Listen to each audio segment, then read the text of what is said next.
Merci. Mesdames et messieurs les chefs d'entreprise, chers participants, bonjour. Au nom du président de la Chambre de commerce et d'industrie du Bénin, M. Arnold Akakpo, je voudrais vous souhaiter la bienvenue à cette 24e édition du Café numérique de l'institution consulaire. La digitalisation des entreprises consiste à prendre un virage numérique dans la stratégie et l'organisation interne de votre société. Le recours à cette pratique ou méthode en cette période de pandémie s'avère une opportunité pour le développement et la pérennisation de vos affaires. C'est dans cette optique que le café numérique de ce jour, vendredi 30 octobre 2020, a été programmé sur le terme « Digitaliser l'entreprise et l'économie à l'heure du Covid-19 ». Nous avons le plaisir de recevoir pour vous, mesdames et messieurs les chefs d'entreprise, Monsieur Gilles Kounou, spécialiste en transformation digitale, pour nous entretenir sur ce thème. Pour la bonne animation de ce café numérique, je voudrais rappeler quelques règles de conduite. Seul celui qui a la parole active son micro afin d'éviter les interférences dans la communication et dès qu'il finit son intervention, il le désactive. Si vous avez des préoccupations, veuillez cliquer sur l'icône « Mais » et attendez que je vous donne la parole avant de la prendre. Vous pouvez également écrire sur le chat pour envoyer vos préoccupations. Monsieur Gilles Kounou fera sa présentation en 15 ou 20 minutes, au thème de laquelle nous recueillerons vos préoccupations. Je suis Apolline Aroglélé, conseiller d'entreprise à la Chambre de commerce et d'industrie du Bénin, en charge d'assurer la modération du café numérique de ce jour. À présent, je voudrais inviter M. Gilles Kounou à nous faire sa présentation. Monsieur Gilles Kounou, vous avez la parole. Bonjour, Madame Aroglélé, et bonjour à tous les participants de ce café numérique que j'ai l'honneur d'animer aujourd'hui. Je suis Gilles Kounou et je dirige une entreprise de la place qui, depuis 8 ans aujourd'hui, est spécialisée dans l'accompagnement des PME, des grands groupes et de quelques institutions publiques sur la question spécifique de transformation digitale. Je suis ingénieur en génie logiciel et système d'information à la base et j'ai fait de ce métier ma passion. Je vais vous entretenir de ce que c'est que la transformation digitale des entreprises, mais dans le contexte spécifique du Covid, parce que la crise sanitaire que le Covid a engendrée vient avec quelques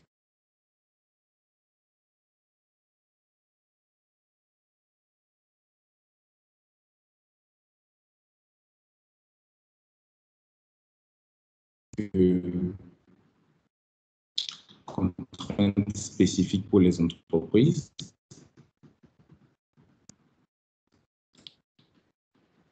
Et je pense que tout l'intérêt aujourd'hui, je vais partager ma présentation avec vous.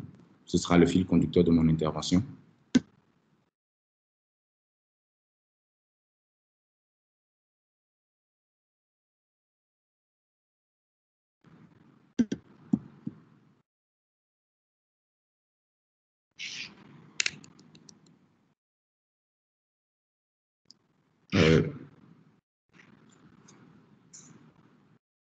Est-ce que vous voyez mon écran? Oui, nous voyons votre écran. OK.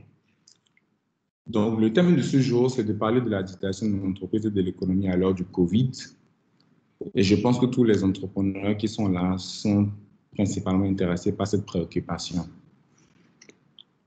Comme j'ai dit tout à l'heure, ma spécialité, c'est vraiment de digitaliser les process d'une entreprise en s'appuyant sur notre connaissance des nouvelles technologies, mais en ayant un regard un peu plus orienté aujourd'hui vers le client et la performance de l'entreprise. Je dirige une entreprise qui existe depuis 2014 et qui travaille avec une quarantaine de personnels. Et vraiment, on adresse les questions de transformation du point de vue innovation, mais du point de vue aussi construction des systèmes d'information, parce qu'aujourd'hui, c'est la clé. On va aussi parler des préoccupations d'expérience utilisateur et du développement des plateformes qui aujourd'hui vont supporter ce processus de transformation. Donc, pour être factuel, qu'est-ce que c'est que la digitalisation d'une entreprise? Pour nous, c'est à la fois la digitalisation de ces, mais aussi la digitalisation de ces différents métiers et de la relation avec le client. Aujourd'hui, à l'heure du Covid, ce qui se passe, c'est qu'il y a un certain nombre de mesures qui sont prises qui vont fortement influencer la façon traditionnelle dont les entreprises travaillent. Avec les mesures de distanciation sociale qui sont aujourd'hui de mise, on voit bien que les conséquences sont diverses et variées sur les différents types d'entreprises que nous connaissons. Dans un pays comme le Bénin, qui a une économie fortement basée sur le commerce, la distanciation sociale a entraîné systématiquement une fréquentation en baisse des différents commerces. Donc, c'est évident que les gens vont moins au resto, se déplacent moins pour aller dans les endroits où il y a beaucoup d'affluence. Cette distanciation a aussi entraîné ce qu'on imagine assez aisément, une diminution de la dépense, des différentes dépenses des ménages, parce que les gens sortent moins de chez eux, ils ont moins d'activités sociales, ils ont moins de contact avec leurs proches, et donc ils ont aussi moins de besoins de dépenses et surtout de dépenses accessoires. Mais en plus de ça, il faut regarder du point de vue des entreprises en interne l'impact que cette digitalisation a sur leur travail. Aujourd'hui, et dans beaucoup d'entreprises au Bénin, à travers le monde, une grande nécessité est celle du travail à distance, puisque les espaces de travail restreints ne sont plus de mise et de plus en plus d'entreprises se demandent comment est-ce que nous organisons la relation de travail à distance. Cet impact, ces différents impacts sont quelque chose que nous pouvons noter, mais aussi, il faut aussi regarder qu'il y a automatiquement une production, parce que si on consomme moins, si on a plus de difficultés à travailler ensemble, les conséquences sont natives et systématiques, en fait, sur la production des différentes entreprises. Et donc, ça fait partie des sujets de préoccupation qui sont au cœur de l'activité des entreprises aujourd'hui. On peut aussi s'amuser à regarder un peu quels sont les secteurs les plus touchés. Aujourd'hui, c'est d'abord les activités de loisirs, qui sont généralement des activités qui rassemblent beaucoup de personnes en un seul endroit et qui sont largement impactées par les mesures de distanciation sociale et les consignes du gouvernement de fermer certains lieux de loisirs. Le commerce général, les gens ont de plus en plus tendance maintenant à vouloir commander quelque chose à distance. Or, nous savons que notre relation commerciale ici, généralement, est basée sur le contact. Donc, sociale qui est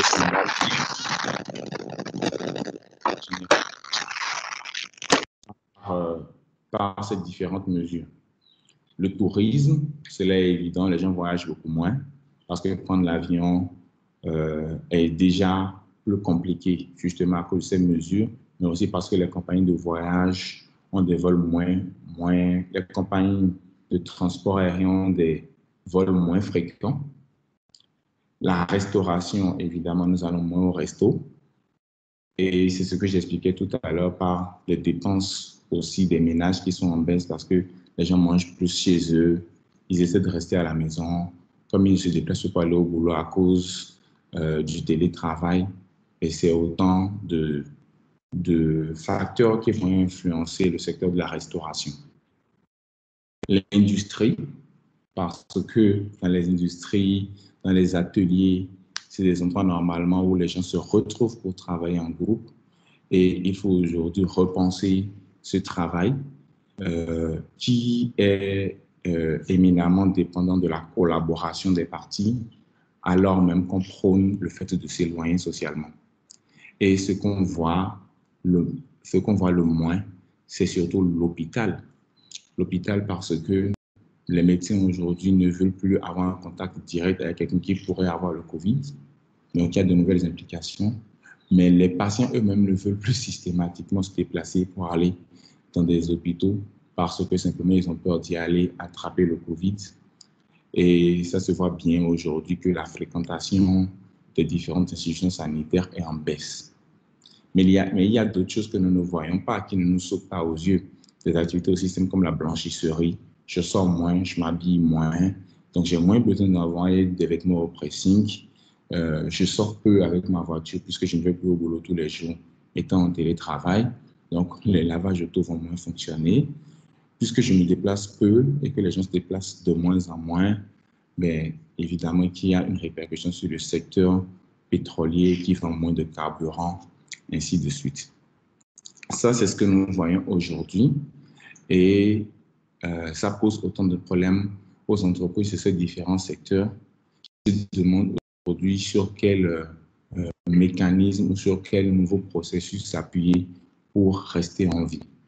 Il faut savoir qu'à travers le monde, à peu près 30% des entreprises aujourd'hui se retrouveront bientôt en situation de cessation d'activité en raison du Covid, s'ils ne pensent pas profondément, et ça je le dis bien, s'ils ne pensent pas profondément leur activité et s'ils ne se renouvellent pas.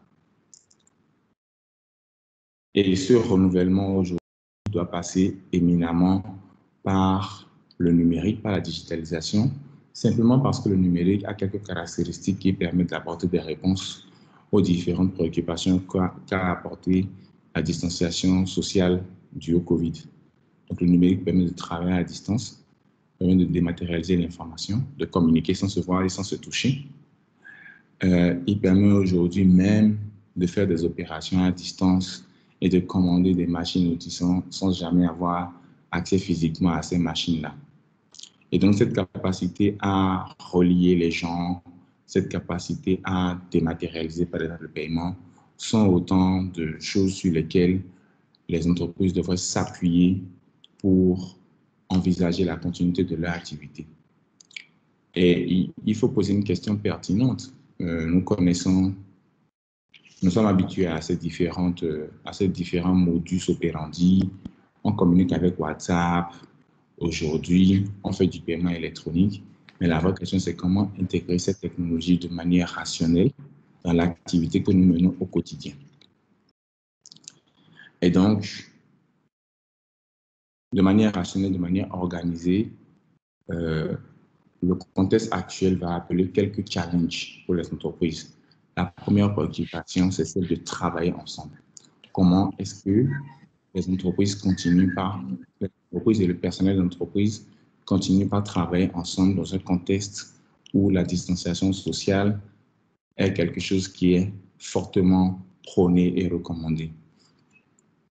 Comment est-ce que je continue par vendre et me faire payer alors que le client se déplace de moins en moins pour venir en point de vente, tout en sachant que nous avons une économie qui est majoritairement basée sur le contact physique.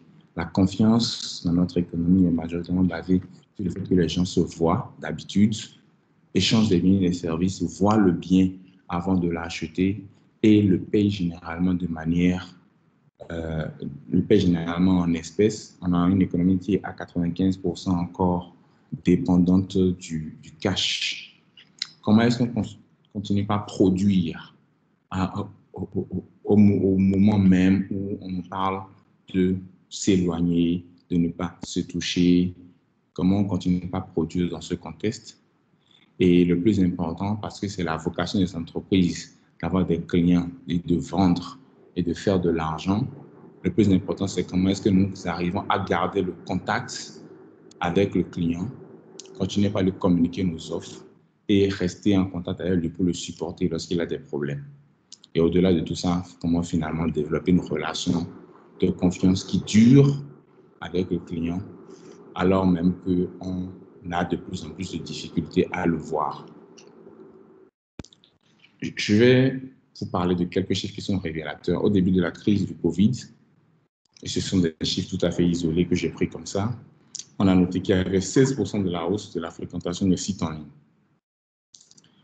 Dans le même temps, il y avait quand même une chute de 13% de l'ensemble des transactions commerciales à l'échelle mondiale. C'est un paradoxe qu'on peut observer qui peut nous donner quelques pistes pour regarder comment transformer nos activités. Transformer nos activités aujourd'hui ne peut pas se passer du digital parce qu'il permet de toucher le client, il permet de se faire payer, il permet d'imaginer de nouveaux modes de travail. Et manifestement, dans un environnement comme le nôtre, les entreprises ne sont pas prêtes. Elles ne sont pas prêtes parce que simplement beaucoup d'entreprises sont restées, on va dire, en quelque sorte à l'âge de pierre par rapport à l'évolution de la technologie. Et beaucoup de personnes ont continué par faire un métier classique qui n'a pas tenu compte des évolutions du monde d'aujourd'hui. Et le Covid, avec les contraintes qu'il apporte, nous fait prendre conscience de ces réalités-là. Quelles sont ces réalités? La première contrainte, comme je l'ai évoqué tout à l'heure, c'est la nécessité de travailler à distance, mais surtout de continuer par collaborer. Et pour moi, clairement, il y a une différence, ou en tout cas, il y a un plus quand on parle de collaboration par rapport au simple travail à distance. Ça veut dire avoir la capacité à continuer par travailler sur un document ensemble, avoir la capacité à continuer par se parler seul ou en groupe, donc faire des réunions, mais aussi avoir la capacité à continuer par produire les différents services et produits que nous fournissons, même si chacun de nous qui participons au processus de production de ces biens, de ces services, est isolé. Aujourd'hui, si on regarde, on est dans un système où il y a une ruée massive vers les outils de réunion, de discussion en ligne comme Zoom, comme Teams, comme Google Meet, comme BlueJeans. Et ils sont devenus la panacée, alors même que ce sont des processus qui sont décloisonnés de l'activité professionnelle. Quand vous faites une réunion, vous n'avez pas la capacité forcément à continuer par travailler sur un document ensemble. Et il faut regarder de manière, on va dire de manière minutieuse, quelle est aujourd'hui la nécessité de digitaliser le travail et les processus en interne. À partir du moment où nous sommes chez nous, que chacun est chez lui, donc que nous sommes même dans l'entreprise, mais que nous ne pouvons pas nous toucher, est-ce que l'entreprise a mis en place les dispositifs nécessaires comme du mailing, comme des plateformes de collaboration à distance, comme des plateformes de sauvegarde de la connaissance de l'entreprise auxquelles les employés ont naturellement ou facilement accès pour pouvoir continuer par travailler? Et est-ce que les processus en interne aujourd'hui sont suffisamment digitalisés? Parce que quand je vais produire un document, j'ai besoin que ma directrice commerciale, qui est peut-être à 20 km de moi aujourd'hui, valide ce document et que le directeur final le signe. Et donc, le document, je ne vais pas forcément le passer de mail en mail, mais c'est peut-être que sur une plateforme de collaboration, on va pouvoir faire la validation de ce document et sortir le document final. Et je vais pouvoir avoir accès à ce document à chaque fois sans passer par le papier. Et ça, c'est quelque chose qui est important aujourd'hui à l'heure de la collaboration. Et il faut arriver à sortir de cette conception où on pense qu'aujourd'hui, la collaboration va se limiter à la réunion. Et donc, il y a nécessité pour chaque entreprise de s'asseoir et de dire, OK, qu'est-ce que nous avons besoin comme outil de travail? Quelle est la spécificité de notre activité? Et dans ce cadre-là, quelles sont les différentes plateformes et outils technologiques que nous avons besoin de mettre en place, sans oublier que en mettant en place cette couche technologique, il faut garder à l'esprit la question de la sécurité, de la confidentialité des données et de l'efficacité. Ensuite, on va parler de la relation avec le client. Parce que quand vous avez travaillé, collaboré en interne, c'est pour produire un bien ou un service à destination d'un client auquel vous désirez le vendre et vous faire payer. La première question, c'est de dire comment, en gardant une activité traditionnelle pour commencer, j'arrive toujours à toucher mon client, puisqu'il ne vient plus à moi, il ne vient plus dans une boutique, il ne vient plus forcément dans un point de vente pour découvrir mes produits, il ne vient plus forcément dans un point de vente pour soumettre sa réclamation, il ne vient plus forcément dans un congrès ou dans une foire pour découvrir mes nouvelles offres. Et donc, comment est-ce que je vais pouvoir continuer par lui parler de manière pertinente, par captiver son attention et par lui offrir l'information la plus pertinente pour qu'il puisse décider de rester en relation avec moi. La première chose, je vous ai dit tout à l'heure, il y a eu 16% d'augmentation de la fréquentation en ligne sur les 2 premières semaines du Covid. Ça veut dire qu'aujourd'hui, les utilisateurs ont intégré clairement le fait que quand ils cherchent une information, Internet est le premier endroit où le trouver. J'ai dit Internet. Ça veut dire d'abord que la première chose à faire, c'est que vous ne pouvez pas vous passer d'une présence en ligne pour présenter votre offre. Cette présence en ligne peut être présentée de manière multiple. On parle peut-être d'un site Internet, on parle peut-être d'une application mobile, on parle peut-être d'une page de réseau social, on parle d'Instagram, on parle de Facebook ou même de TikTok. De toute façon, il faut arriver à avoir une présence en ligne et ça, ce n'est plus un luxe dont on peut se passer. Multiplier les points digitaux de contact avec le client.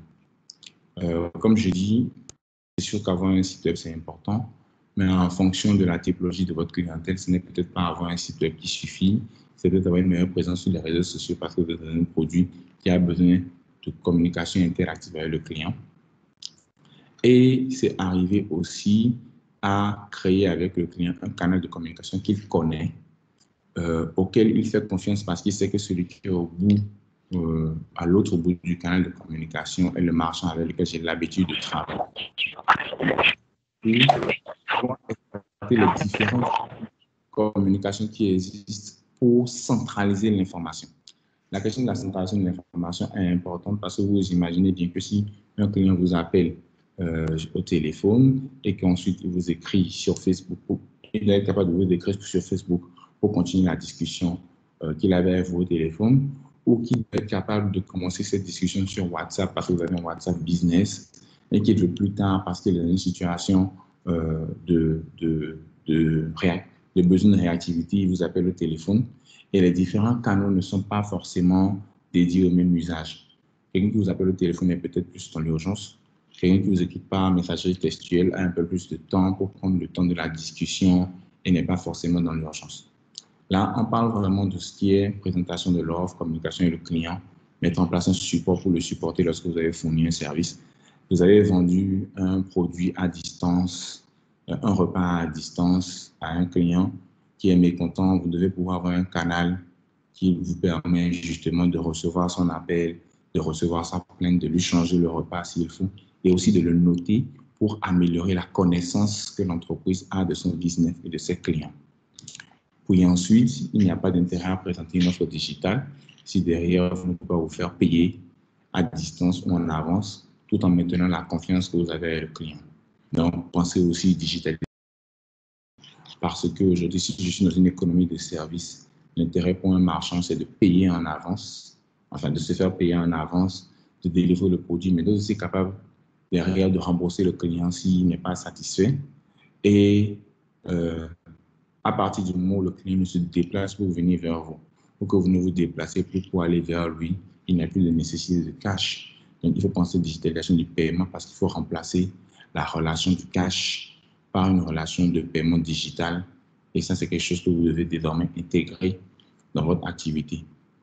Les moyens de paiement peuvent être intégrés dans votre site web ou dans votre application mobile, mais ça peut être aussi quelque chose en stand-alone qui permet d'envoyer une demande de paiement au client. Mais il faut garder derrière tout le service nécessaire pour pouvoir visualiser les transactions, visualiser les paiements, pouvoir rembourser le client, en sachant que c'est une relation désormais de satisfaction globale qu'il faut entretenir avec lui. À partir du moment où il ne se déplace pour venir à vous, pour venir crier, gesticuler, demander un paiement en compte de vente, la construction de la relation de confiance passe forcément par ces outils-là qui permettent de mieux présenter l'offre, être à son écoute, se faire payer aisément, mais le rembourser, par exemple, et des choses à en tenir compte. J'ai commencé par parler de ces différents pans en considérant que je garde l'activité que j'ai aujourd'hui. Mais le vrai avantage du digital, c'est d'aller encore plus loin. C'est de s'asseoir à un moment donné et de repenser notre activité à la lumière des opportunités que le digital peut offrir. Quand vous avez un client qui vient acheter sur une plateforme de vente en ligne, vous pouvez collecter des données de consommation sur lui. Vous pouvez mieux le connaître. Vous pouvez avoir accès à plus d'informations et vous pouvez justement lui proposer de nouveaux services de manière automatisée, de manière individualisée et personnalisée. Le digital peut aussi vous permettre d'améliorer la façon dont vous produisez et de gagner du temps. Et donc, finalement, ce n'est plus seulement de maintenir une activité classique, mais c'est de faire un stop à un moment donné pour dire repensons notre business model, repensons nos coûts, parce qu'il y a des coûts qui vont disparaître, il y a de nouveaux coûts qui vont apparaître et qu'il faut intégrer dans les business models pour repenser globalement l'activité. C'est la première chose. Mais le digital peut aussi vous servir à renouveler l'expérience client que vous donnez aux clients, à faire de la simulation d'un produit, par exemple, alors qu'avant, il a besoin de se déplacer pour venir vous voir, poser des questions. Si désormais, il peut simuler, par exemple, son crédit à distance et avoir exactement ce que ça va lui coûter, quelles sont les chances de remboursement, les facilités, ou même avoir une expérience pour tester en tant que, par exemple, boutique de vente en ligne, je peux habiller un mannequin, voir à quoi le tissu ressemble sur lui, préciser mes mesures. Le digital peut apporter de nouvelles expériences pour le client et ça, c'est quelque chose que vous pouvez intégrer dans votre activité pour combler l'opportunité qu'offrait le contact physique. Mais il faut aussi tenir compte du fait qu'aujourd'hui, de moins en moins de personnes ont envie de se déplacer, ont envie de perdre du temps. Parce que si le service que vous rendez est tout à fait immatériel, par exemple, il n'y a nullement besoin de se rencontrer pour en bénéficier. Et pour cela, de mon point de vue, il faut s'appuyer sur 2 ou 3 grands principes. Le tout premier, c'est vraiment de mieux connaître le client. Comment est-ce que j'utilise le digital pour mieux connaître mon client aujourd'hui? Construire une base de connaissances qui me permet de savoir c'est qui le client, qu'est-ce qu'il aime acheter, quels sont les canaux sur lesquels il se retrouve en termes de communication. Est-ce que c'est plutôt un millennial qui va être sur Facebook, TikTok, ou bien c'est quelqu'un qui est peut-être un peu plus âgé, qui va aimer, je ne sais pas, WhatsApp, ou bien c'est quelqu'un qui est un peu plus classique, qui va aller sur un site de e-commerce, prendre son temps de découvrir des produits. Est-ce que c'est moi qui vais désormais vers lui? Est-ce que c'est lui qui a l'habitude de venir vers moi? Est-ce qu'il a pu donner une démarche d'amusement, d'entertainment? Ça, c'est différent. Et aujourd'hui, on a des technologies comme le data mining qui permettent de construire des profils plus élaborés de clients. On a de l'intelligence artificielle qui peut, par exemple, permettre d'identifier si un client est un client qui va faire de la fraude, s'il aime plutôt acheter ce genre de produit et donc plutôt, si on lui fait telle proposition, c'est quelque chose qui peut l'intéresser en plus. Et on a toute cette capacité, puisqu'on passe par le digital maintenant, à collecter plus de données, et ça, c'est quelque chose d'unique, parce que le digital vous permet de collecter plus de données que le contact physique. Et quand on collecte plus de données, vous pouvez mieux identifier le client, vous pouvez mieux le construire un profil, et vous pouvez donc le retargeter en lui faisant de nouvelles propositions connexes, et même en construisant des offres croisées avec des partenaires pour lui offrir un service un peu plus complet, parce que vous savez maintenant à quoi il s'attend et que vous avez des données sur lui.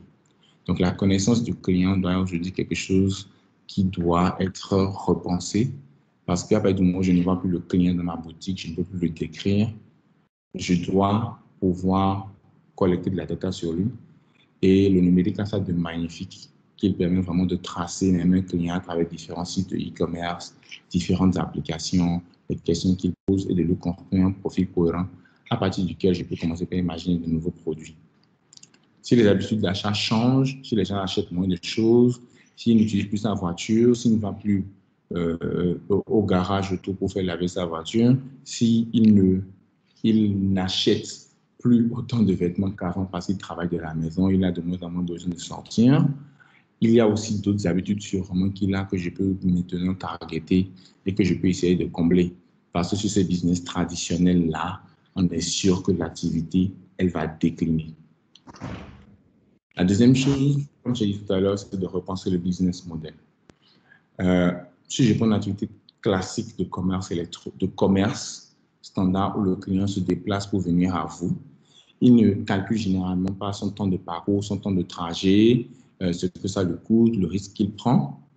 Et ça n'impacte pas votre activité parce que vous êtes en point de vente, vous payez pour la boutique, vous payez vos taxes, vos impôts, c'est business as usual.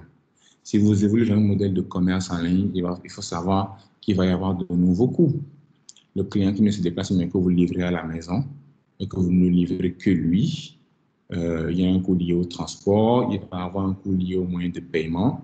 Il y a de nouveaux coûts qui apparaissent parce que vous déportez votre activité sur Internet, vous allez payer des noms de domaine, vous allez payer des certificats pour la sécurité, vous allez payer de la publicité en ligne, vous allez payer peut-être de l'affiliation, vous allez devoir intégrer dans votre business model le fait que peut-être que le client que je vais aller livrer ne sera pas chez lui, mais comme j'ai déjà encaissé l'argent, il va falloir le rembourser. Il y a toute une infrastructure que je dois mettre en place pour ça.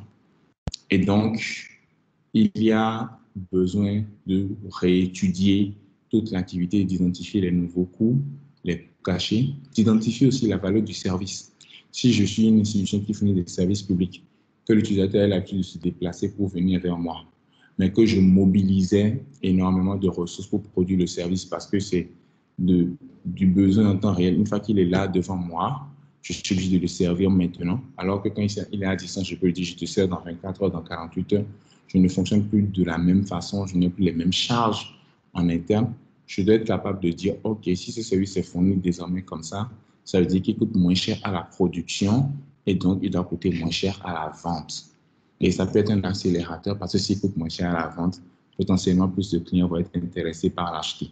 Mais si tu as plus de clients qui viennent pour l'acheter, il faut savoir que derrière, tu dois pouvoir respecter des indicateurs de qualité, de délivrance en termes de temps. Et sur ça, c'est quelque chose sur lequel tu as besoin de réévaluer toute ton activité parce que ce ne sont plus seulement les charges classiques qui existent que tu dois prendre en compte. C'est un exemple simple que je prends pour imager la nécessité de repenser le business model. Et dans ce cadre, il faut se poser quelques questions simples. C'est qui le client finalement aujourd'hui? Le client a beaucoup changé. Avant, le client, quand il voulait acheter quelque chose, il venait chez toi en point de vente. Maintenant, il va d'abord tout découvrir sur Internet. Peut-être être convaincu de ton produit avant de se déplacer. Le client a peut-être désormais des moyens de paiement électronique, qui ne sont pas forcément une carte bancaire, mais peut-être du mobile money. C'est quel produit le client veut acheter. Avant, le client voulait forcément un document papier. Aujourd'hui, il accepte un document numérique. Où se trouve le client? Est-ce qu'il est sur WhatsApp, sur Facebook, au téléphone, par SMS? Où est-ce que je le trouve pour lui apporter l'information de mon produit? Puisque manifestement, avec la distanciation sociale, il y a beaucoup d'endroits où je le trouvais, où il ne va plus être aujourd'hui. Comment est-ce que je lui distribue le produit? Comment je lui apporte le produit? Est-ce que c'est un service? Est-ce que c'est un bien matérialisé? Quelle est la nature de la relation? Est-ce qu'elle est ponctuelle? Est-ce qu'elle est une relation de long terme, récurrente, fréquente? C'est des questions qui influent évidemment sur le business model. Comment est-ce que je me fais payer? Est-ce que je me fais payer avant de livrer le service? Après? Est-ce que je me fais payer à la livraison? Est-ce que c'est du paiement digital pur? Est-ce que c'est vraiment digital à moitié? Puis, une contrepartie à la livraison parce que j'ai des problématiques de confiance dans mon écosystème. Ensuite, comment est-ce que je fournis le service après-vente?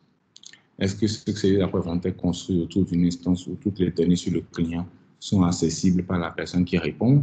Est-ce que le client va me joindre au téléphone? Est-ce qu'il va me joindre sur WhatsApp? Est-ce qu'il va me joindre sur Facebook? Est-ce qu'il va me joindre par email? Et est-ce que je me suis assuré de lui avoir communiqué chacun de ces canaux? Et qu'est-ce que ça va coûter désormais pour moi? Et donc, finalement, qu'est-ce que ça va coûter pour le client? Parce qu'à un moment donné, quand je produis, c'est lui qui paye. Ce sont autant de composantes qu'il faut regarder à nouveau et regarder comment, pour chacune d'elles, les technologies digitales que nous connaissons, ce n'est pas ici le lieu de parler de technologie, mais c'est comment est-ce que pour chacune de ces composantes, je vais me poser surtout les bonnes questions. C'est surtout ça, se poser les bonnes questions.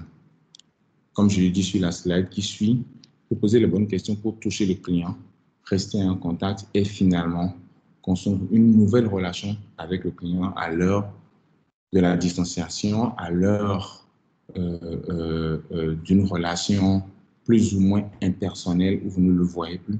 Comment est-ce que vous arrivez à construire une relation de confiance avec un client que vous ne voyez pas tous les jours, qui ne vient plus à vous, que vous ne pouvez pas aller visiter chez lui, mais qui va continuer par acheter certains types de services et peut-être pas d'autres? Il faut se poser quelques bonnes questions et je vais finir là-dessus. Pour moi, c'est d'abord redéfinir le client. Le client, c'est qui? Est-ce que c'est le client d'avant? Est-ce que c'est le client d'aujourd'hui? Qu'est-ce qu'il est devenu entre-temps? Nos parents n'ont pas les mêmes habitudes que nous. Nous n'avons pas les mêmes habitudes que nos petits frères qui viennent. Nous n'achetons pas de la même façon. Quand vous regardez aujourd'hui, les expériences digitales sont de plus en plus prononcées. Quelqu'un va découvrir le produit en ligne, l'analyser sous toutes ses coutures, prendre sa décision d'achat, puis décider d'aller voir le produit final 5-10 minutes dans une boutique et se retirer. Il ne veut pas aller voir le produit pour la première fois là-bas. Donc, par exemple, les expériences digitales se développent de plus en plus physiques, plus digitales. En termes de continuum, comment est-ce que je vais assurer ce continuum-là? Quand quelqu'un a découvert le produit en ligne, comment je m'assure que s'il vient au point de vente, il va retrouver le même produit aisément et qu'il ne va pas venir ne pas trouver ce produit, se fâcher et s'en aller, par exemple. Mais comment est-ce qu'il me contacte? Est-ce que c'est sur les réseaux sociaux? Ou est-ce que, quelles sont ses habitudes à lui, en fait? Et où est-ce que moi, je vais être présent pour répondre à ces évolutions en termes de comportement? Comment je lui fais parvenir l'information sur ma société, mon produit? Est-ce que je continue pas à distribuer des flyers comme avant? Est-ce que je continue pas à faire des foires? Est-ce que je vais le targeter sur Facebook, sur WhatsApp, sur Google? Comment est-ce que je fais pour continuer par avoir accès aux clients de manière simple, évidente et efficace? Comment est-ce que je vais le supporter quand il a un problème? Parce que c'est ça, un client que tu ne supportes pas après le premier achat n'a pas envie de venir chez toi après le second. Donc, la pérennité de ton activité dépend aussi du support que tu lui offres et derrière, donc de sa capacité à pouvoir te joindre facilement et toi à pouvoir lui apporter la bonne réponse parce que tu le connais en avance, tu as collecté suffisamment d'informations sur lui. Tu sais que ce client-là, il achète ce type de produit, il est dans tel environnement.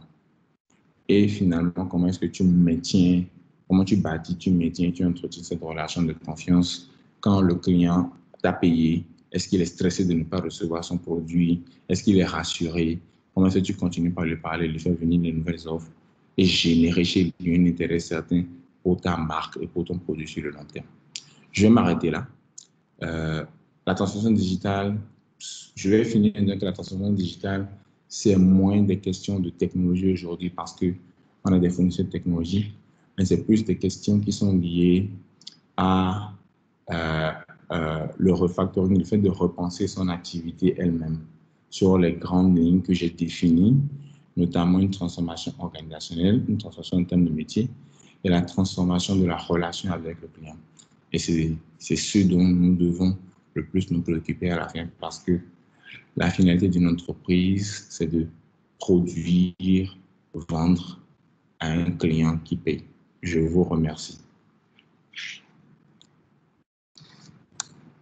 Merci, Monsieur Gilles, pour votre communication.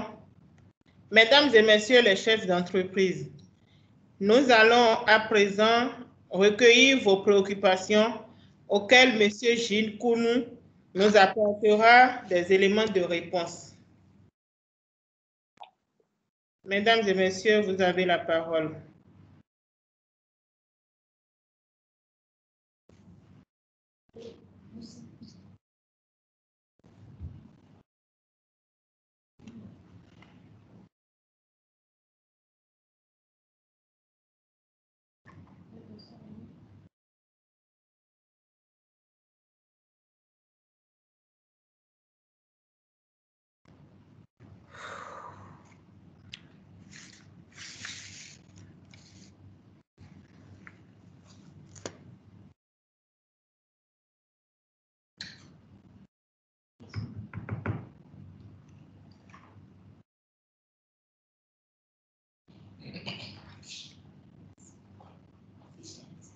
chers opérateurs économiques, Monsieur Kounou est disposé à vous apporter des éléments de réponse si vous avez des explications ou des demandes d'explications à son endroit.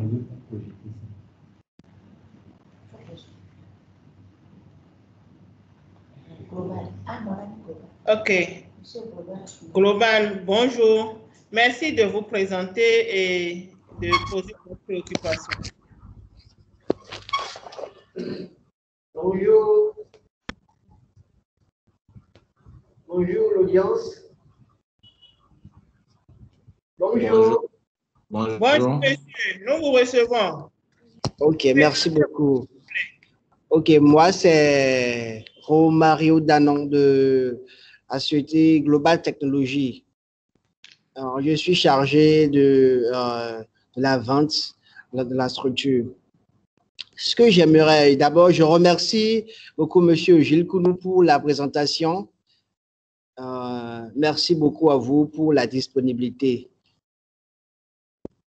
Donc, j'aimerais savoir, il y a une préoccupation pour la transformation digitale. Vous savez, beaucoup d'entreprises aujourd'hui sur le marché ont un certain nombre d'expériences beaucoup plus physiques et ils ont toujours vécu de cette manière. Maintenant, aujourd'hui, nous parlons de digitalisation et la plupart des responsables de ces structures n'ont pas forcément connaissance de cela. C'est-à-dire, eux, ils ont l'expérience de l'approche physique du commercial, mais on est dans un monde digital où les habitudes des clients sont carrément différentes.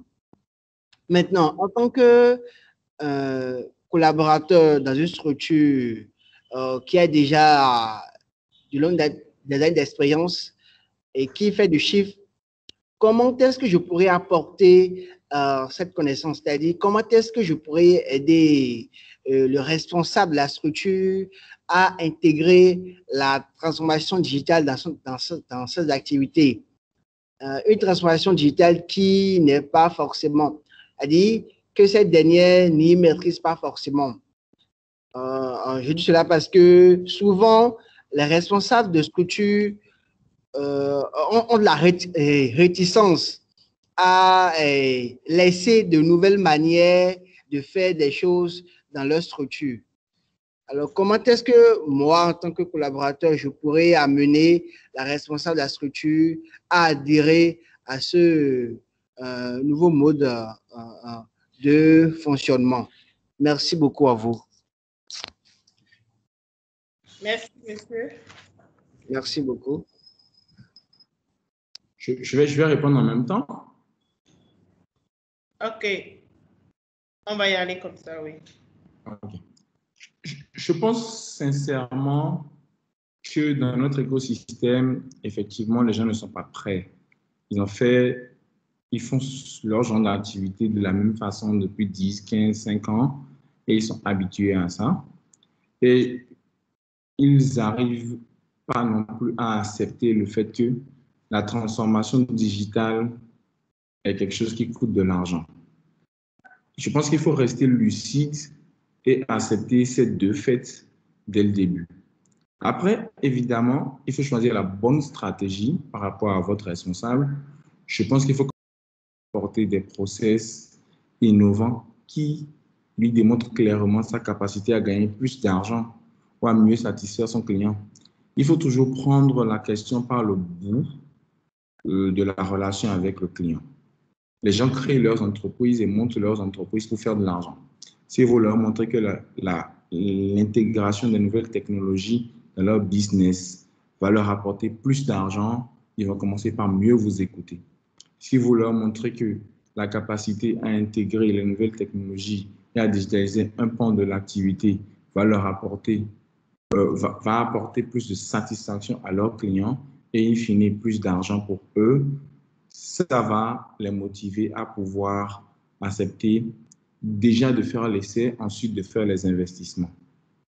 Et ça, c'est une réalité. Mais il y a aussi le fait de leur démontrer que le fait de ne pas intégrer les nouvelles technologies leur fait perdre de l'argent de jour en jour. Et je pense qu'il faut, pour des entreprises qui sont établies, commencer toujours par une démarche frugale. Passer par des pilotes, faire des tests, montrer la capacité réelle à augmenter la satisfaction client, à augmenter le revenu ou à limiter la perte de revenus. Et c'est seulement à partir du moment que le chef d'entreprise vous écoute. En tout cas, s'il n'avait pas cette fibre-là nativement ou cette compréhension nativement. OK. Merci, Monsieur Kounou. Monsieur de la société globale, vous voulez encore poser une question? Vous avez toujours la main levée.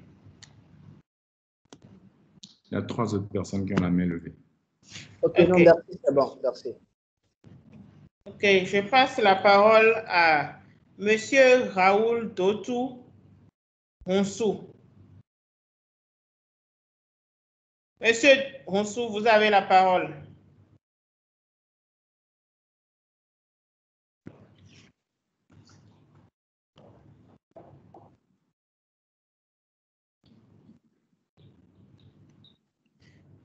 OK, nous allons, si Monsieur Honsou n'est pas encore prêt, nous allons passer la parole à Monsieur Majidi. OK. Merci, Madame Apolline Aho.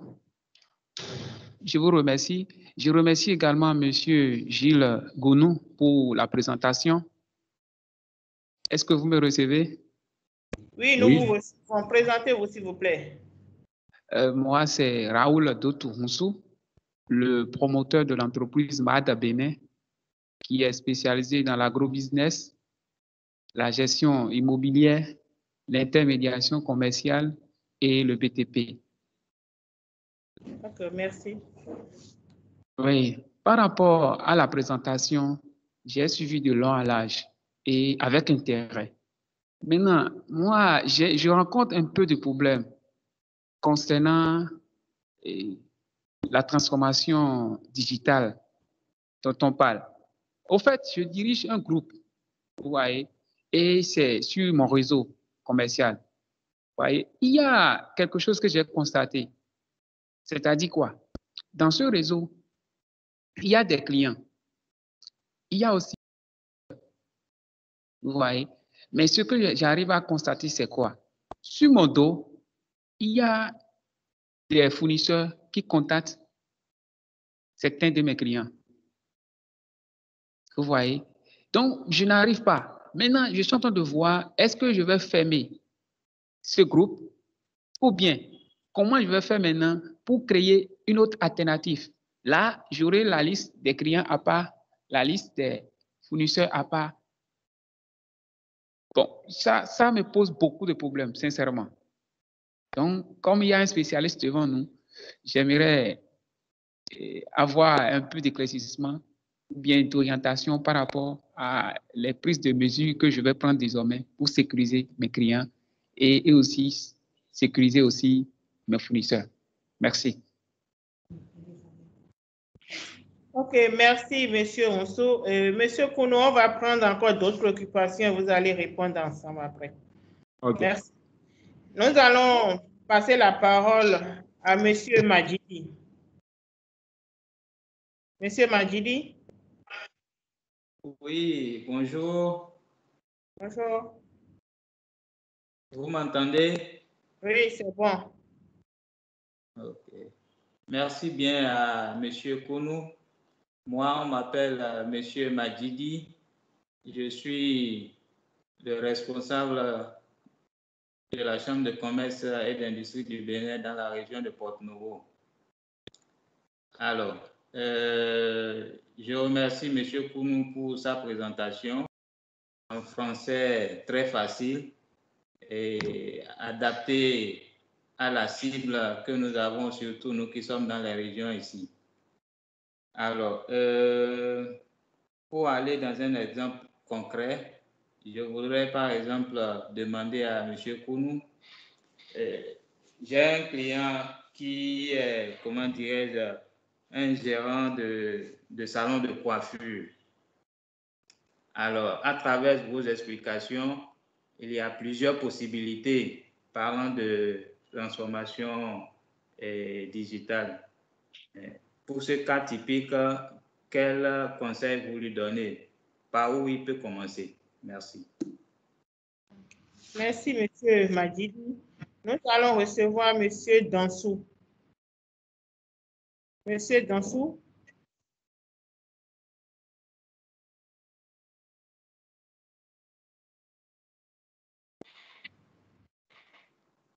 Monsieur Dansou, vous nous recevez? Vous avez la parole.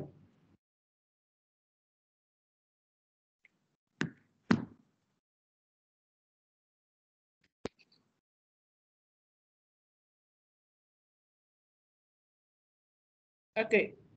Nous allons laisser M. Kounou répondre à cette deux préoccupations en attendant M. Dansou. Merci, Madame Maroglele. Je vais prendre la question sur l'intermédiation du promoteur de la société Mads Bénin. Je comprends que votre entreprise est de l'intermédiation commerciale entre des clients et des fournisseurs et que votre challenge, c'est que vous perdez du business parce que les clients et les fournisseurs se parlent sans que vous puissiez en gagner les usufruits ou les fruits. Il y a beaucoup de modèles d'intermédiation qui marchent bien, qui permettent de fournir une certaine garantie de la sécurité entre les parties et qui sont largement réplicables. Quand je regarde des modèles simples comme, je ne sais pas si vous connaissez BlaBlaCar, c'est une entreprise qui met en relation des particuliers qui veulent prendre un véhicule et des gens qui possèdent un véhicule et qui vont faire un trajet avec un certain nombre de mécanismes qui permettent non seulement de les mettre en contact, mais lorsque la relation est établie, l'entreprise qui les met en contact est au courant. Lorsque le paiement est fait,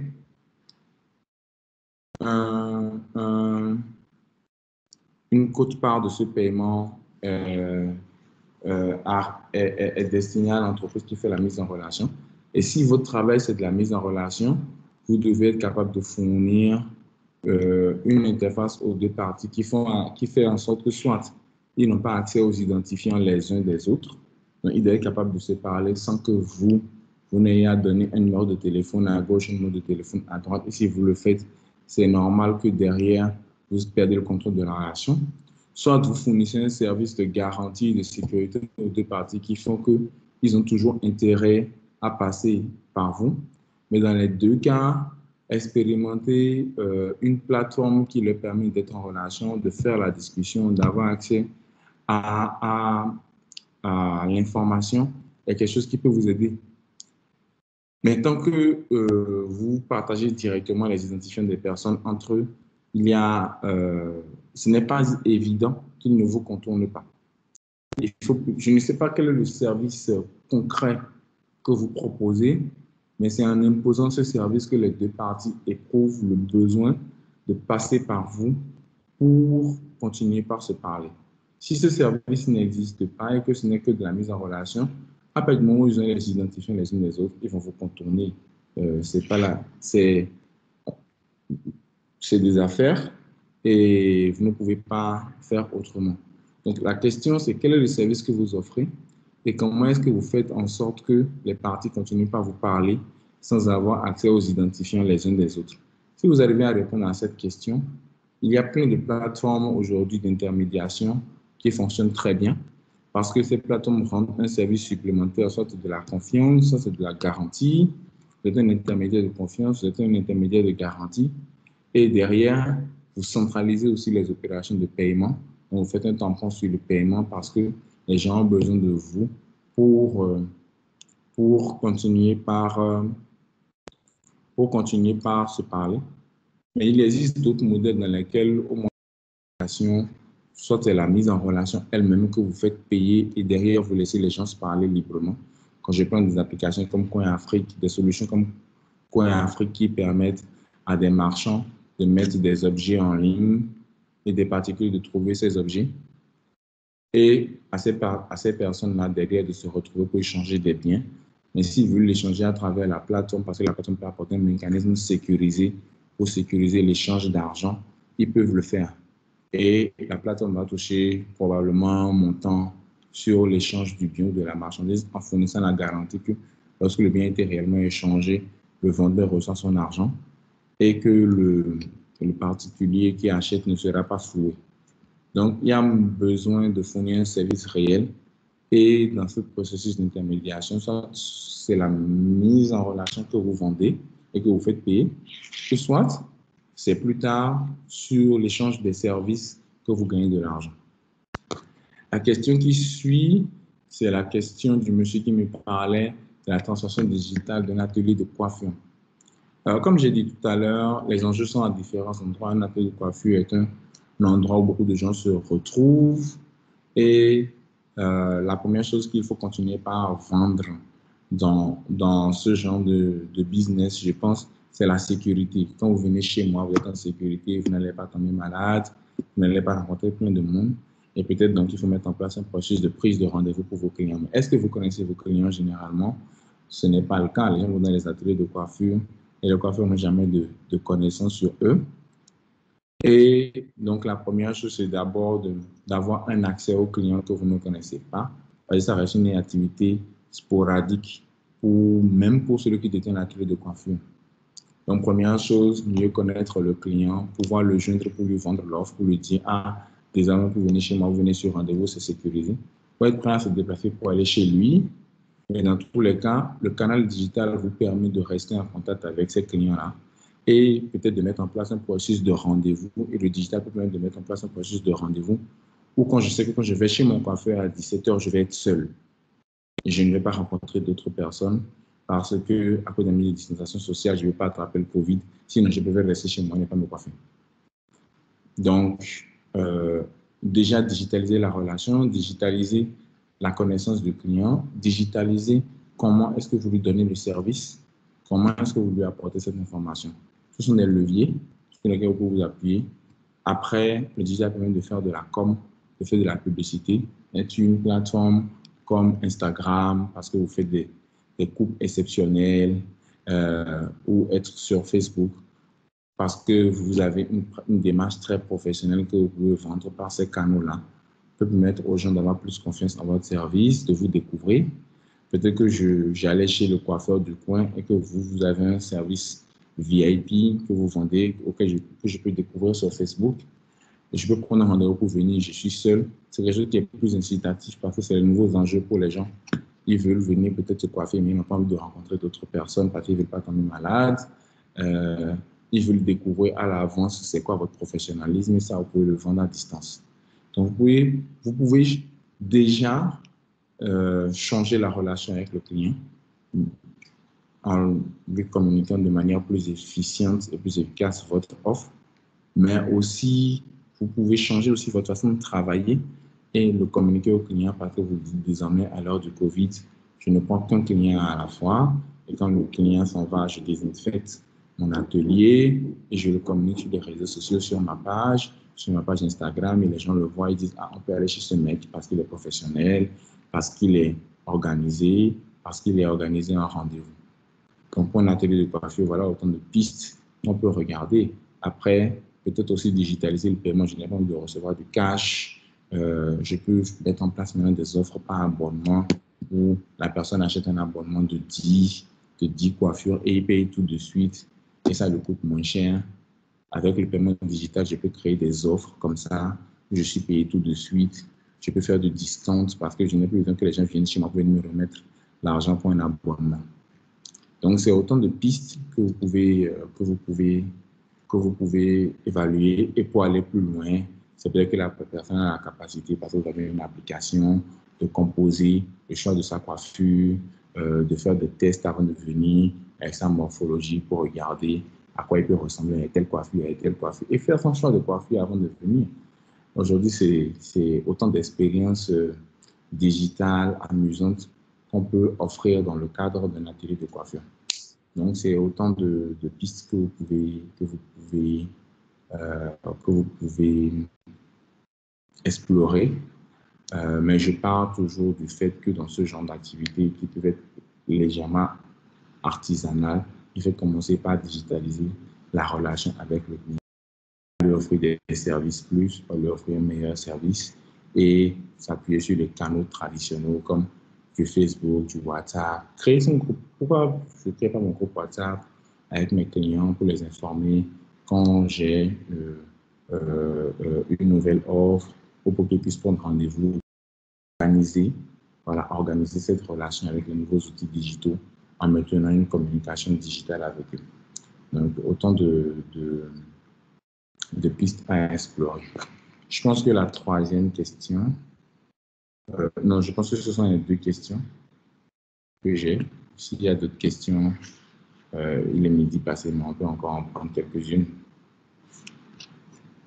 Okay. Merci, Monsieur Kounou. Nous avons Monsieur Dansou qui a toujours la main levée. Monsieur Dansou, vous nous recevez, Monsieur Dansou?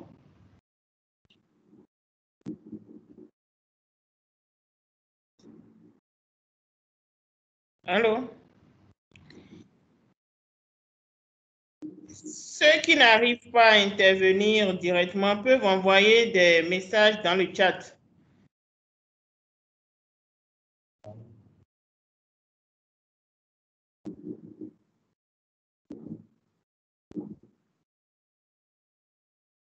Il y a une main levée. OK. Et il y a Monsieur qui avait levé la main également.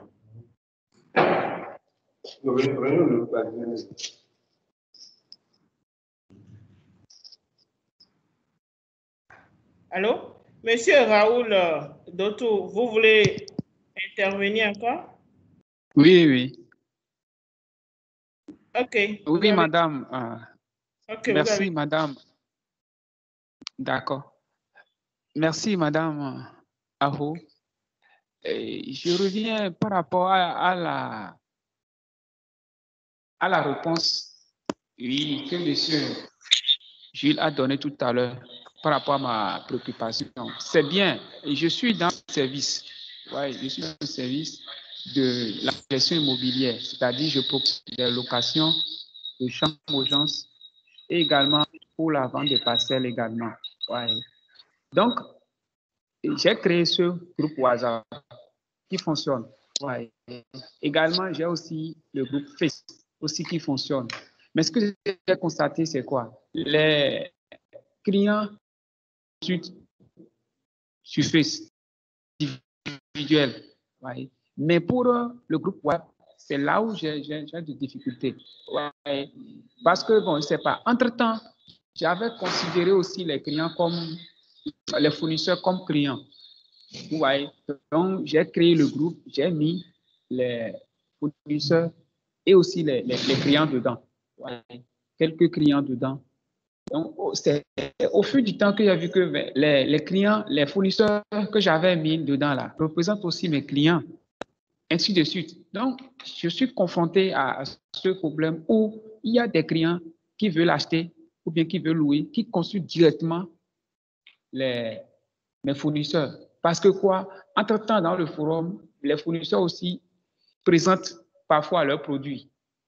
Vous voyez, sans me consulter, ils présentent certains produits dans le forum, sans me consulter. Mais malgré que j'ai eu à faire comment? À donner un avertissement, c'est-à-dire même à faire un communiqué sur le forum, soit disant qu'avant que quelqu'un ne communique quelque chose sur le forum, la personne doit me consulter d'abord. Voyez? Ça a fait qu'il y a certains qui ont quitté. Voyez? Donc, je n'ai pas voulu tirer avec mes membres. Donc, j'ai dû laisser, je ne suis plus revenu sur ce point.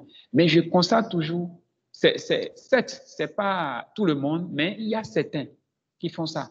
Et il y a même des fournisseurs qui coachent certains clients. C'est-à-dire, ils leur font la cour. Voilà.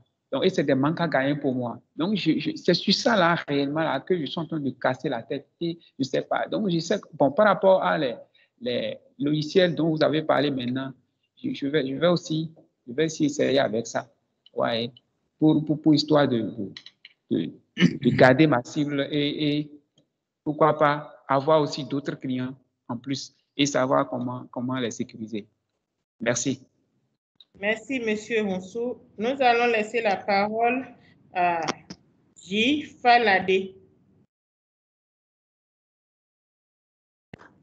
Bonjour tout le monde. Je vous remercie de m'avoir donné la parole. Je remercie Monsieur Kounou pour sa présentation très claire et très compréhensible. Et je suis Judicaël Faladé, fondateur de Kekadit Company, qui opère l'application Kekadit qui propose des services de pâtisserie en ligne depuis environ 4 ans. Donc nous sommes essentiellement sur Cotonou et nous faisons notre business exclusivement en ligne. Nous n'avons pas de showroom, c'est notre application qui est la plateforme par laquelle tout s'opère.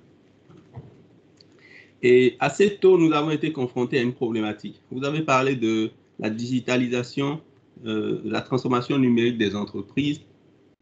Et je pense qu'elle doit forcément s'accompagner également avec la transformation numérique de l'écosystème également.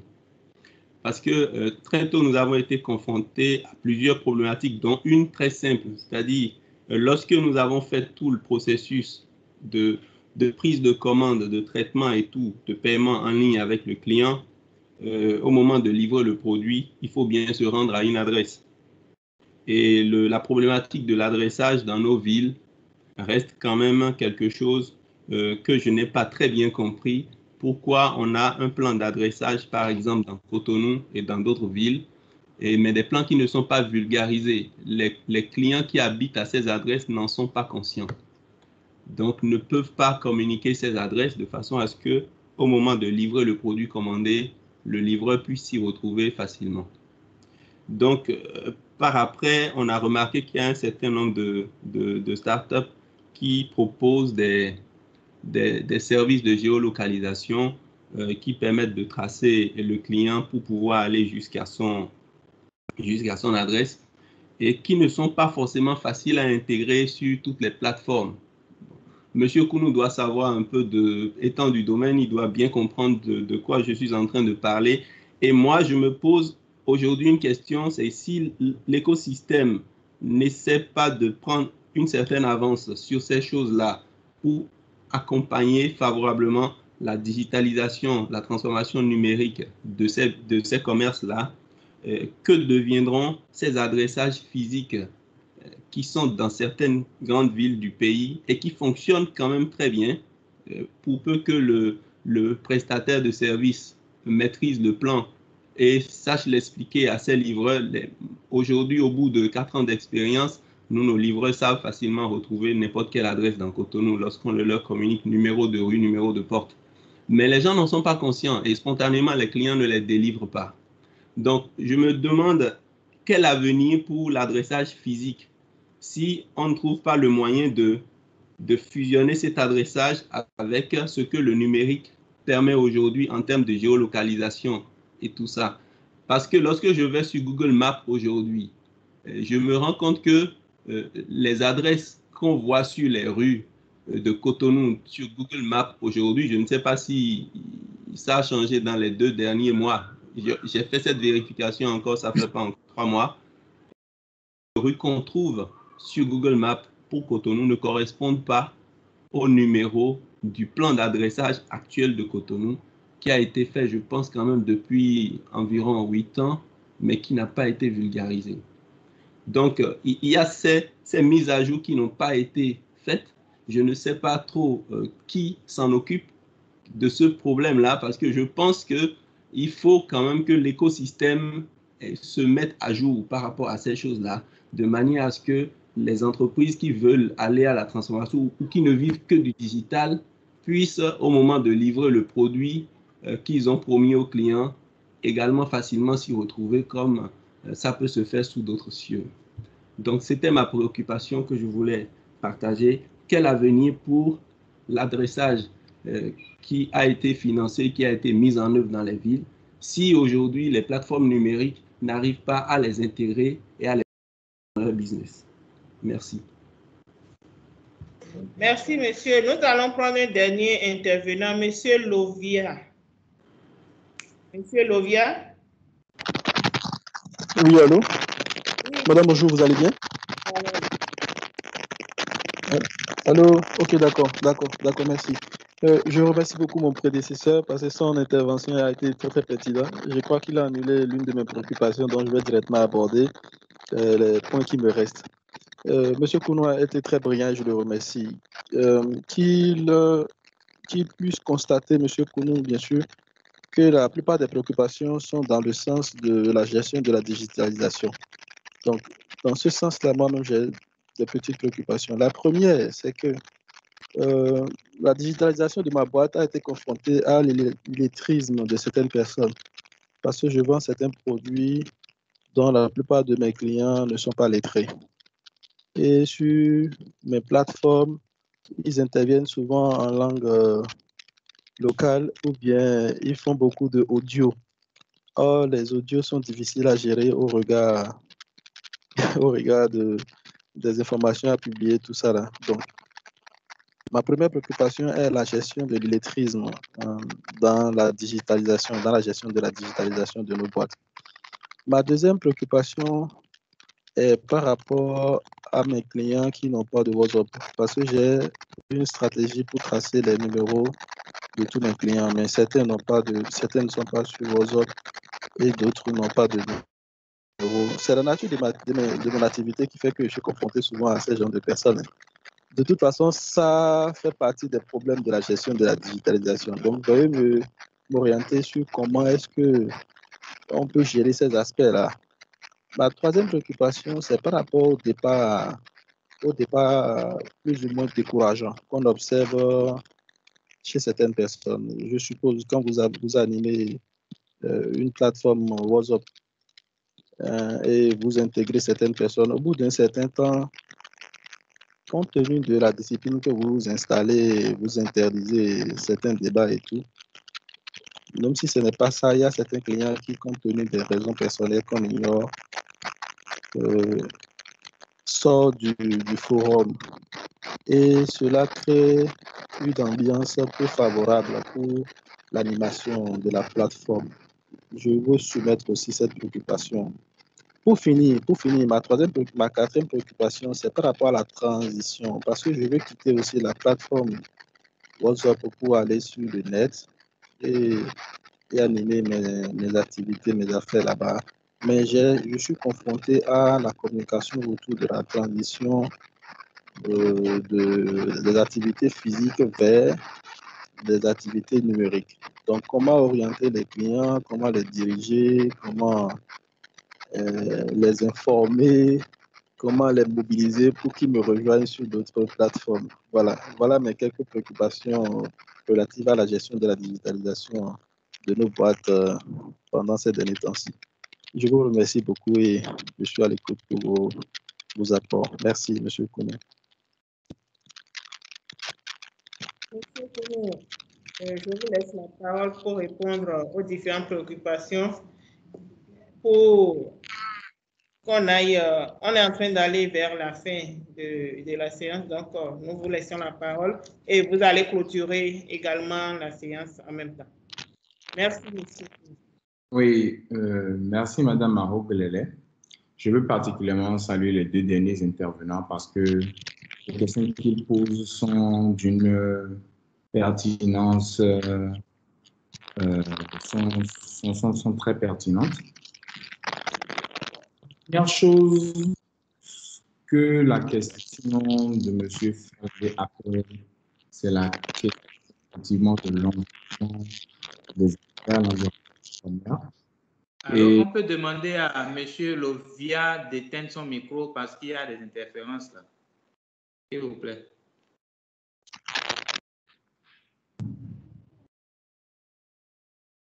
Et comme vous m'entendez? Oui, c'est bon. On vous entend.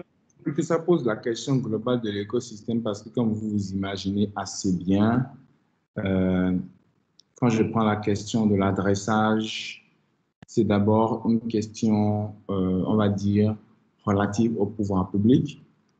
Il y a des startups qui ont essayé de s'attacher à résoudre le problème, s'attaquer à résoudre le problème en construisant de nouveaux systèmes d'adressage avec des codes qu'on peut intégrer dans les applications et qui vous permettent derrière de vous relier au système existant. Mais il faut savoir que ce sont des questions de très gros sous et qu'on est dans un système de serpent qui se mord par la queue. Je monte une plateforme pour un système d'adressage, mais derrière, il faut que j'ai suffisamment de clients qui consomment cette plateforme pour pouvoir l'entretenir et la faire évoluer. Et donc, s'il n'y a pas suffisamment de clients, cette plateforme ne peut pas continuer à vivre. Et si potentiellement il n'y a pas de plateforme d'adressage, ces clients ne peuvent pas faire leur activité. Donc, à un moment donné, soit on a des startups qui ont beaucoup de moyens et qui arrivent à construire ce lien entre l'adressage physique aujourd'hui et l'adresse et la cartographie qu'une boîte comme Google peut offrir. Et donc, à partir de ce moment, on va avoir des solutions fiables pour nos applications de e-commerce, mais pour toutes les applications de commerce en ligne simplement. Ou bien, on va avoir des pouvoirs publics qui vont prendre la question à bras le corps. Et par exemple, je sais que ce n'est que depuis l'année passée que Google, que certains services comme Google Maps sont ouverts officiellement chez Google pour le Bénin, par exemple, depuis 2019 seulement. Ça veut dire que le balayage que Google fait maintenant est plus fréquent, les images et les routes sont plus justes, sont plus précises, mais il manque toujours effectivement la question du lien de l'adressage physique avec la cartographie fait par un service comme Google Maps. Et pour ça, je pense qu'il faudra encore attendre. Et pour ça, je pense qu'il faut que pour un pays qui est aussi petit que le Bénin, soit il faut s'allier avec d'autres pays pour travailler avec ces opérateurs majeurs qui sont des opérateurs de cartographie et d'adressage, ou soit se mettre en position de leur parler parce que sans ça, on ne va pas aller au bout de la question. Donc, à un moment donné, vous ne pouvez pas aller plus loin que ce que votre écosystème permet parce que c'est des questions qu'il faut gérer à l'échelle. C'est aussi paradoxalement le cas de la deuxième question qui appelle de ma part 2 commentaires. Le premier commentaire, c'est que naturellement, nous ne pouvons pas parler de digitalisation si le public qui est en face n'est pas réceptif. Ça veut dire quoi? Que le public doit comprendre et pouvoir s'approprier les outils digitaux. Quand vous parlez de WhatsApp, quand vous parlez d'audio, mais vous devez aussi avoir un environnement en face de vous où les gens peuvent avoir accès à des mécanismes de compréhension de vos services. Si les gens aujourd'hui ne font que de l'audio, s'ils n'ont pas de WhatsApp, donc on parle de la question de l'équipement, mais aussi on parle de la question de la culture digitale des clients. Si ces questions ne sont pas remplies, il ne faut pas se voiler la face. La digitalisation de l'activité commerciale ne sera que quelque chose d'accessoire. Malheureusement, on ne pourra pas bénéficier des avantages que ces nouveaux outils apportent parce que simplement le public en face n'est pas prêt. Il n'est pas prêt culturellement. Jusqu'à preuve du contraire, je ne sais pas si on écrit le fond sur Internet ou si les moteurs de traduction traduisent maintenant le fond traduisent maintenant le fond en français ou l'anglais en fond, ainsi de suite. Donc, il y a des questions qu'il faut résoudre à la base. Il faut envoyer les gens à l'école, la question de l'alphabétisation, parce que de toute façon, jusqu'à preuve du contraire, le commerce digital va passer par le français, par l'anglais. On va peut-être inventer de nouvelles plateformes dans le futur, mais aujourd'hui, encore nous en sommes là. Il faut aider les gens à s'équiper. Tu ne peux pas avoir accès à une application mobile si tu n'as pas un smartphone. Donc, et ça, c'est quelque chose qui est lié à l'environnement économique du pays. C'est le gouvernement qui comprend l'intérêt de l'équipement des populations et qui crée des mécanismes pour permettre aux populations d'acheter plutôt des smartphones peut-être au lieu d'acheter des téléphones bas de gamme. Il y a des systèmes peut-être de bonus ou de malus, on ne sait jamais. Mais en tout cas, il faut créer l'environnement pour que les gens s'équipent. Ils ne peuvent pas faire WhatsApp sur un téléphone de 5 000 francs CFA qui n'est pas un smartphone. De la même façon, WhatsApp n'est pas la panacée, ni Facebook. Il faut savoir que WhatsApp, sur le business, il faut voir WhatsApp comme une plateforme de support donc pour répondre à des questions. Mais ça ne peut pas être l'endroit où vous allez faire vos affaires. Vous pouvez répondre à des questions sur WhatsApp, vous pouvez acquérir des utilisateurs via WhatsApp et les réorienter vers votre plateforme de business, qui peut être une application ou un site web. Mais vous ne pouvez pas remplacer votre plateforme d'affaires par WhatsApp. À la rigueur, vous aurez des groupes où vous allez discuter, échanger, comprendre les préoccupations des clients, mais ça ne peut pas être l'endroit où vous délivrez votre service. Il faut, comme Cake Addict le fait, avoir une application. Et ensuite, les gens viennent par WhatsApp, mais ensuite sont redirigés vers cette application pour la télécharger, découvrir les produits et acheter là-bas. Mais WhatsApp n'a pas de limitations parce que ça n'a pas été conçu pour votre service. De la même façon que WhatsApp est un business, votre service aussi est un business, il faut construire vos plateformes. Vous pouvez utiliser WhatsApp, Facebook, Instagram pour aller chercher des clients, mais pour délivrer le service, il faut que ce soit sur votre plateforme. C'est là où vous contrôlez le client, où vous décidez des services que vous lui offrez, des fonctionnalités que vous mettez à sa disposition, comme le fait Cake Addict. Et ça, je m'adresse surtout au monsieur qui parlait de l'intermédiation. Vous ne pouvez pas faire de l'intermédiation dans un groupe WhatsApp. C'est quelque chose qui va vous échapper, évidemment, puisque les clients et les fournisseurs sont directement en contact. Donc, ce sont des questions, en tout cas pour celles auxquelles j'ai répondu. Certaines dépendent vraiment de l'écosystème et des pouvoirs publics, mais aussi de la capacité à se projeter à l'échelle. Et pour d'autres, il faut concevoir les outils que nous utilisons aujourd'hui comme des outils d'appel. Mais pour avoir une démarche plus professionnelle, on peut commencer effectivement par ces outils, mais pour aller plus loin, il faut avoir votre propre site web, analyser comment les clients arrivent, aller les chercher via des groupes WhatsApp, des groupes Facebook, mais il faut qu'à la fin, ce soit sur votre plateforme qu'ils viennent bénéficier du service parce que c'est là que vous mettez en place l'univers de paiement, l'univers de profilage du client, ainsi de suite. Et c'est là où vous définissez ce que vous pouvez faire en termes d'interaction entre vous, le client, le fournisseur, si c'est de l'intermédiation.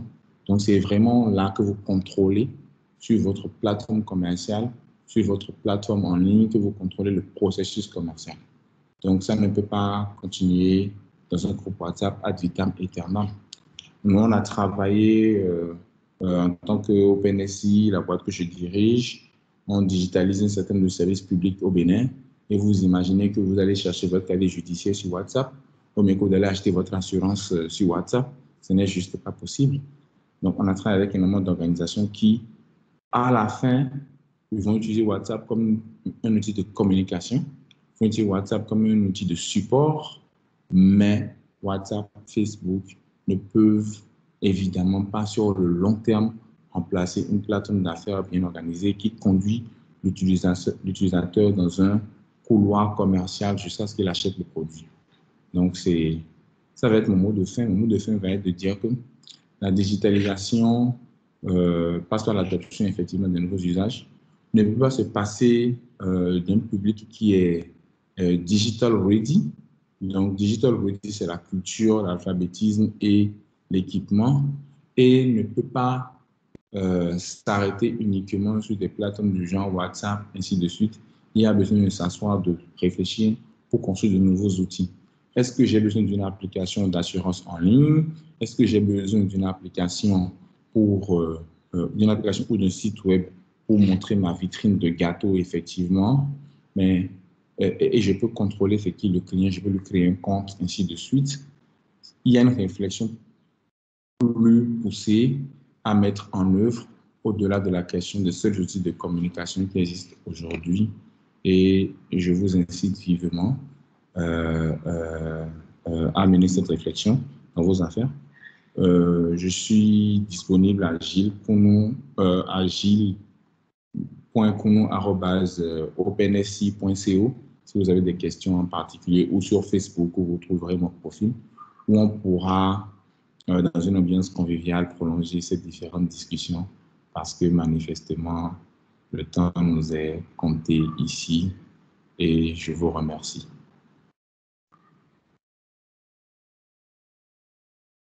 Merci, Madame Maroglel. Merci, Monsieur Ginoukounou. Nous sommes au thème de notre café numérique de ce jour qui a porté sur le thème « Digitaliser l'entreprise et l'économie à l'heure du Covid-19 ». Monsieur Gilles Kounou, merci d'avoir répondu à l'invitation de l'institution consulaire. Chers participants, merci d'être toujours présents à nos rendez-vous hebdomadaires. Monsieur Gilles Kounou, je voudrais vous demander de nous envoyer la présentation. Nous nous avons envoyé un message dans le chat et également votre adresse mail qu'on n'a pas pu bien noter au cas où on aura des opérateurs qui vont nous demander ces informations. Chers participants, prenez le rendez-vous le vendredi prochain pour un nouveau numéro. D'ici là, portez-vous bien. Au revoir.